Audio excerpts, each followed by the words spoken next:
Greetings, ladies and gentlemen. Welcome back to my YouTube channel and video today. And what are we going to talk about today?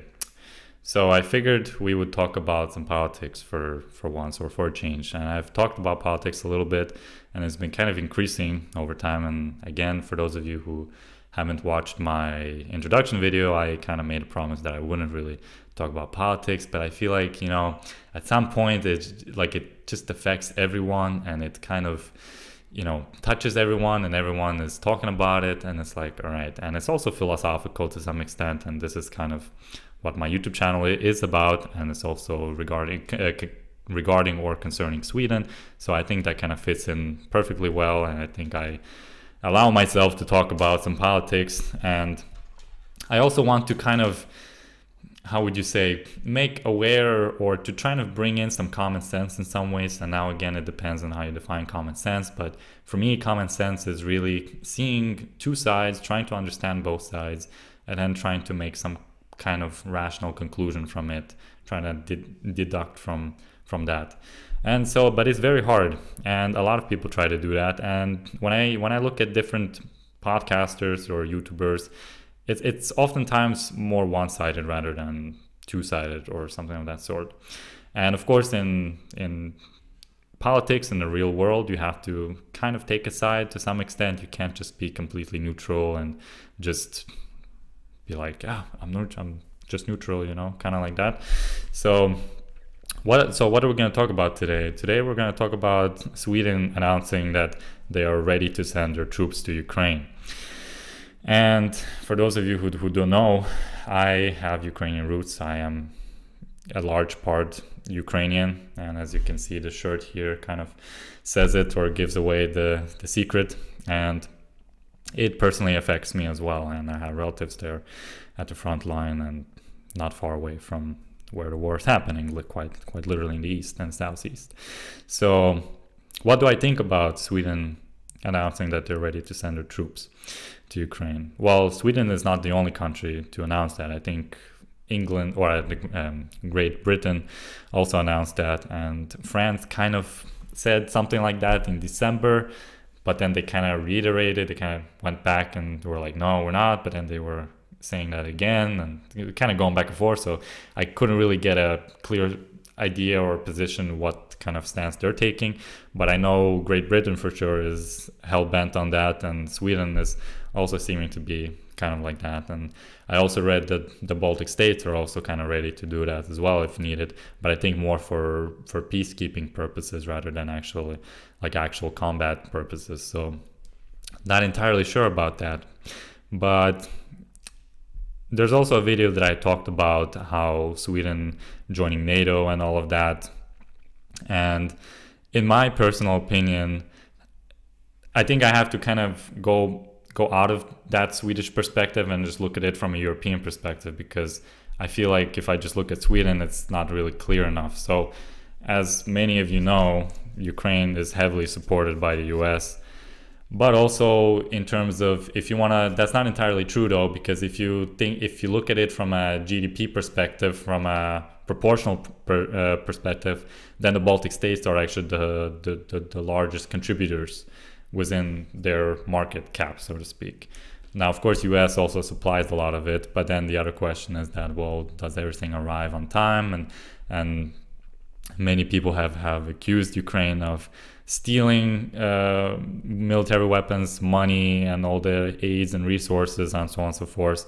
And I think I read a report that Ukraine only received like 45% of the promised aid from the United States or something like that. So yeah, and now the question is, well, the US is kind of trying to withdraw from Ukraine now, since we have the new president of the United States. Now the question is more for Europe, what is Europe going to do? And Sweden is obviously part of Europe, so Sweden is heavily involved in that. And in my opinion, in my position, is that Europe is supposed to, or should have, or already been bulking up militarily even prior to the Russian war, because Europe, and throughout history, Europe has always been in wars and has always had some kind of conflict. And only in the last 80 years or something like that has Europe experience some kind of peace, some actual long, durable peace, one way or another, so to speak. But I mean more like military conflicts. Of course, we had some terrorist attacks and some, little issues here and there, of course, but I mean like war-wise. And now suddenly Europe is waking up, in my opinion, and rightfully so. Europe has to finally start putting in some money into their military and their security. And do I think Sweden is doing the right thing to send their troops to Ukraine? I'll answer it in this way. I think honestly it's a little bit too late now to do any of that, because if you wanted to support Ukraine in terms of winning the war entirely and regaining all the territory, including Crimea, including Donetsk and Lugansk, then you should have done that in the beginning of the war and not send blankets and pillows to Ukraine the first days of the war. I mean, sure, Ukraine certainly appreciates that, but it wasn't enough in terms of winning the war. You're not going to win a war with towels and pillows, but rather with manpower and weapons and supplies and all of that sorts. So I think at this point it's a little bit too late. This whole talk that, we're going to send troops now to Ukraine and we'll show Russia how we're going to defeat them. Yeah, it's a little bit late at this point. And you're not going to win a war like that. And especially considering that I don't know how well experienced the Swedish army is, considering that Sweden hasn't been in a war for 200 years plus. Their readiness, I can't really judge that much, but I could imagine that they wouldn't be that entirely prepared. And I would rather that Sweden actually kept their men on the ground in Sweden rather than sending them to Ukraine, not knowing the territory, not knowing the place and the way Russia conducts the war. You can do all these simulation trainings, you can do all these prep trainings and so on and so forth, but it's not as close as actually putting your boots on the ground in a real battlefield. I mean, you can take a look at North Korea and you can ask them how they're doing, really. I think they're not doing that good after all, but that's a different story kind of. But getting back to the point now with Sweden and the whole, just kind of, it's not just really about Sweden at this point, so it's just Europe in general. I just personally think that it's a pretty sad ending for Ukraine at this point. Also kind of a backstabbing from the US, because US was heavily involved in that war, and they did back Ukraine for quite some time, and now suddenly you expect them to give you minerals, and it's such a, like, I understand again the both sides. Like, US feels like the US taxpayers, now we can look at it from the other perspective now. The US taxpayers are, they feel betrayed, because it's essentially like, if you're just an average Joe living in America, it's not your war, right? It's not your country. You're not, like, where's Ukraine? You can't even map Ukraine anywhere on the card. You can't even, you don't even know what cities are occupied. You as an like average American who never really cared about foreign politics, like, what the hell is this all about, right? And of course then you would probably say like, hey, well, I want my money back. Like, why am I sending my taxpayer money over to Ukraine, a country that I've never really heard or visited, really, maybe once, or you've heard somewhere in the news some time ago, a long time ago. But so I understand this kind of frustration, and that's how a lot of people think in the United States right now. So I understand that. And then when they say that they want the minerals, then it's kind of like, well, we've given you so much money now we want something back in return. It's like, yeah, okay, yeah, sure. But, if you want to go further back, like, why did you want to expand NATO towards east? Why didn't you, why did you want to put Navy bases in Crimea?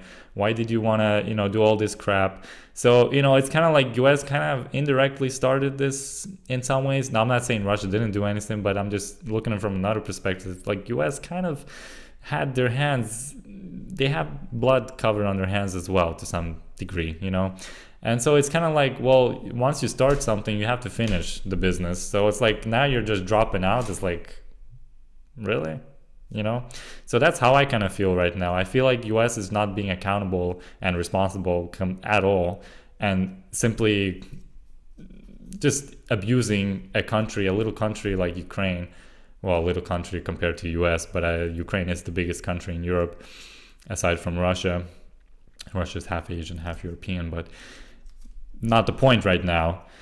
The point I'm trying to say is that it's a very sad ending for Ukraine, and in my opinion, there's going to be a very lopsided peace negotiation favoring more the US and Russia rather than Ukraine, and also the fact that the European Union and, well, Europe in general and Ukraine are not able to participate in any negotiations says a lot already, because it simply shows that Ukraine has no international power to really do much about it, and it really shows who is really in control or in charge of this entire war. And you can see it's the US and Russia. Ukraine is just being used as a battlefield, unfortunately, in many ways, shape, or form. And really the people, the true sufferers of that are the normal average civilians of Ukraine, who just had really nothing to do with that. But it's a deep history. It's not just US. It's also a very deep conflict between Russia and Ukraine. I'm not going to get too deep into that. But do I think, again, Sweden is doing the right thing? On a metaphysical perspective, perhaps yes, in my opinion. But in a practical sense, within the frameworks of practicality, not really. It's a little bit too late now to put Swedish troops to the ground and go fight. I mean, it's so trenched in right now. Nobody is really gonna make significant advances. Maybe some tactical minor advances. You might take one village after another or something like that.